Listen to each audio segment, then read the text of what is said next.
woke up like any other city in peace.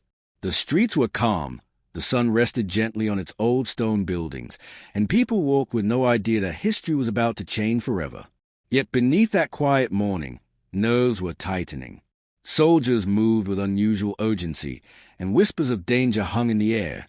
Along the motorcade route, a group of young men from a secret organization known as a Black Hand waited in silence.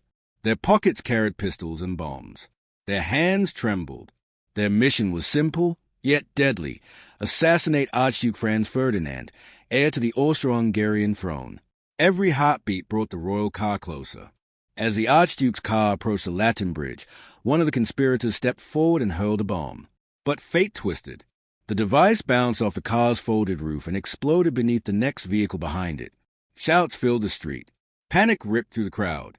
Yet the Archduke was miraculously unharmed. Officials urged Franz Ferdinand to cancel the visit, but he refused. He insisted on continuing the day's schedule, determined not to show weakness. Soldiers tightened security as the motorcade pushed forward through anxious crowds. No one knew that the next few minutes would seal the fate of millions. Then came the mistake that changed the world. The driver, confused by tension and noise, made a wrong turn into a narrow side street.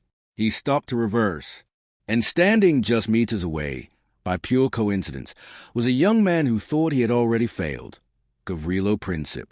For the first time, the Archduke sat directly in front of him. Princip didn't hesitate. He stepped forward, raised his pistol, and fired 2 shots at point-blank range. The first struck the Archduke. The second struck his wife, Sophie. Within minutes, both were dying in the back seat of their car. 2 bullets, fired on a small Balkan street, pushed the world into a darkness no one could imagine. News of the assassination swept across Europe like a wildfire. Shock turned into anger. Governments tightened their fists.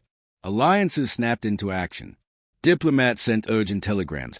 Armies prepared for mobilization, and leaders believed they could win a war quickly, if war came at all. But war did come, and when it reached the Western Front, it transformed into something the world had never seen.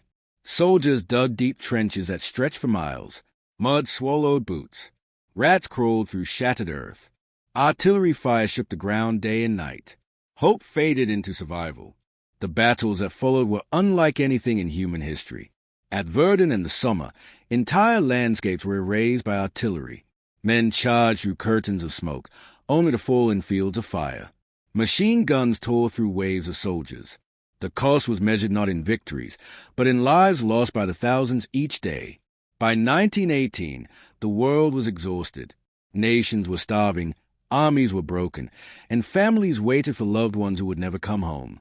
Finally, on November 11th, the guns fell silent.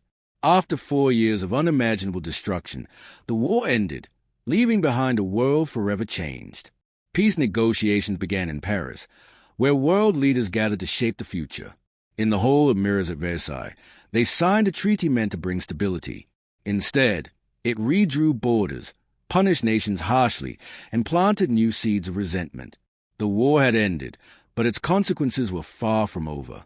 The world stepped forward wounded, carrying memories carved into trenches, letters, and gravestones. Today, endless rows of white markers remind us of the price paid by millions who never returned. Their sacrifices echo across time, and as we remember the Great War, we honor the lessons it left behind, that peace is fragile, and history can change in a single moment.